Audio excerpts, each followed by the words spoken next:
वारंवार तक्रारी करूनही अतिक्रमणावर कारवाई केली जात नाही. फाईल गहाळ झाल्याची कारणं दिली जातात. नगररचना विभागातील कनिष्ठ अभियंत्यांकडून मनमानी कारभार सुरू आहे. भ्रष्ट अधिकाऱ्यांना पाठीशी घालू नका अशा संतप्त भावना आजच्या महापालिकेच्या जनता दरबारात नागरिकांनी व्यक्त केल्या.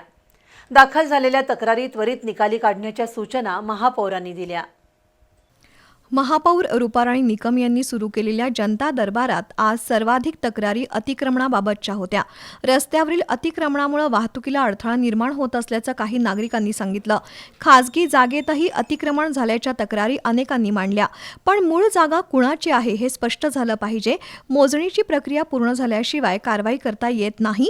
तसंच काही जागांबाबत न्यायालयीन खटले सुरू असल्यानं कारवाई करता येत नसल्याचं अधिकाऱ्यांनी स्पष्ट केलं. त्यावर नागरिकांनी अधिकाऱ्यांवर तोंडसूक घेतलं. अधिकारी पक्षपातीपणा करतात, ते भ्रष्ट आहेत असे आरोपही करण्यात आले. अखेर आरोप करण्यापेक्षा कामं सांगा असं महापौर निकम यांनी संबंधितांना सुनावलं. जागेची हद्द ठरवण्याचा अधिकार महापालिकेला नाही. त्यामुळे संबंधित यंत्रणेकडून जागेची मोजणी करून घ्या, त्यानंतर नोटीस काढून कारवाई केली जाईल असं अतिरिक्त आयुक्त रविकांत अडसूळ यांनी सांगितलं.